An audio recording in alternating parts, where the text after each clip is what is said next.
Hi guys, welcome to vibrant vibes. நான் உங்கள் சரண்யா. இன்றைக்கி சிறகடிக்க ஆசை சீரியல் எபிசோட நினச்சின்னு பார்க்கலாமா? ரவி வந்து ஸ்ருதி கிட்ட பேசுறதுக்காக ஹோட்டலுக்கு வந்திருப்பா. அப்போ ஸ்ருதி வந்து கட் அண்ட் ரைட்டாக சொல்லிடுவா, நீத்து வந்து சோஷியல் மீடியாவில் போஸ்ட் பண்ணணும், ப்ளஸ் எங்கிட்ட இது வரைக்கும் நடந்ததுக்கு எல்லாத்துக்கும் வந்து மன்னிப்பு கேட்கணும், அப்போ தான் நான் வருவேன் வீட்டுக்குன்னு சொல்லிடுவா. ரவி சொல்லுவான், இது எதுவுமே நடக்க போகிறது இல்லை, இங்கே வந்து நான் பேசுனதே வேஸ்ட்டு, நான் கிளம்புறேன்னு சொல்லிடுவான். உடனே வந்து மீனா வந்து ஒரு நிமிஷம் அமைதியாக இருங்கன்னு சொல்லிட்டு ஸ்ருதியை கூட்டிகிட்டு போயிட்டு, ஃபஸ்ட்டு அவர் இங்கே வேலை செய்யட்டும், அதுக்கப்புறம் மட்டும் கொஞ்சம் கொஞ்சமாக தான் எல்லாம் நடக்கும், உடனடியாக நம்ம எல்லாத்தையும் எதிர்பார்க்க முடியாதுன்னு சொன்னோன்னே சரி சொல்லிட்டு ஸ்ருதி, சரி இப்போதைக்கு நீ இங்கே வந்து ஒர்க் பண்ணி எனக்கு பார்ட்னராக இது உன் ஹோட்டல் மாதிரியே பார்த்துக்கோ, எனக்கு எந்த பிரச்சனையும் இல்லை, ஆனால் வேலை முடிச்சுட்டு நீ உன் வீட்டுக்கு போ, நான் என் வீட்டுக்கு போகிறேன்னு சொல்லிட்டு சொல்லிடுவா. ரவியும் ஓகே சொல்லிட்டு இது பண்ண ஆரம்பிச்சிருவாங்க. இங்கே வந்து மனோஜ் ஷோரூமில் வந்து வருவான். பிரகாஷ் வந்து வருவான். வந்துட்டு மனோஜ் கேட்பான், ப்ரோ ஏன் ப்ரோ இவ்வளோ லேட்டாக வரீங்க, எல்லாம் உன் விஷயமா தான் அலைஞ்சிட்டு வரேன் ப்ரோ, உனக்காக தான், உனக்கு டைவர்ஸ் கேஸ் தான் அலைஞ்சிட்டு வரேன், இந்த மாதிரி கறிக்கடைக்காரையும் அவளோட ஃப்ரெண்டு வித்யாவையும் சாட்சிக்கு வந்து முத்து மீனாவும் ரெடி பண்ணிட்டு இருக்காங்க, அதுக்கு தான் நானும் போய் பார்த்துட்டு வரேன்னாரு. இது எல்லாத்தையுமே ரோஹிணி வந்து கேட்டுடுவா. கேட்டுட்டு, ஓ இதுதான் கறிக்கடை மணியை வந்து சாட்சிக்கு கூட்டின்னு வர போகிறீங்களா, இதை நான் எப்படி இது பண்ணுறேன், அவ்வளோ சீக்கிரத்தில் நான் அவனை விட்டுருவேன் நான் மனோஜ் இருன்னு சொல்லிட்டு மனோஜ் கிட்ட வந்து இது மாதிரி அன்னைக்கு ஆர்டர் வாங்கிட்டு போனார்ல, அவர் வந்து ஆர்டருக்கு வந்து அட்வான்ஸ் இது பண்ணிட்டாரு, இப்போ அவருக்கு வந்து கமிஷன் வந்து 10,000 கொடுக்கணும், நீ அனுப்பிடுன்னு சொன்னோடனே மனோஜ் சொல்லுவா, என்கிட்ட என்ன அவரோட டீட்டெயில்ஸ் எதுவுமே இல்லை, நீயே அனுப்பிடுன்னு சொல்லிட்டு இவனோட ஃபோன் எடுத்து கொடுத்துருவா. அவளும் வந்து ஃபோனில் அனுப்பிடுவா.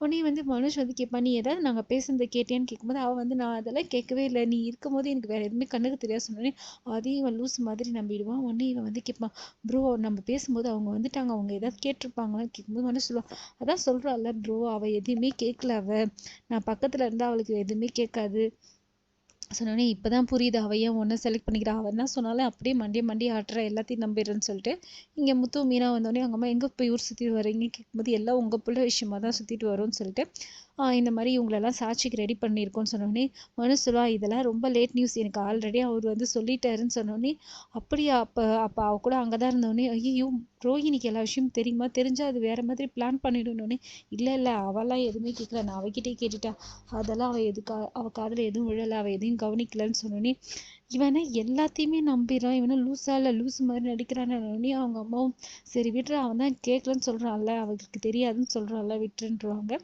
இங்கே ரவி வந்து லேட்டாக வந்தோடனே, ஏன்டா இவ்வளோ லேட்டாக வரணுன்னே மீனா சொல்லுவேன், இந்த மாதிரி ஸ்ருதியோட ஹோட்டல் அவர் வந்து வேலைக்கு சேர்ந்துட்டாரு, நான் தான் அதை பேசி சேர்த்து விட்டோன்னே, ஆமாம் இவ தான் வந்து எல்லாமே பண்ணுறா, நீ அவன் கம்முன்னு வாய வச்சு நான் அமைதியாக இருந்தாலே போதும்னு சொல்லிட்டு திட்டி விட்டுருவாங்க.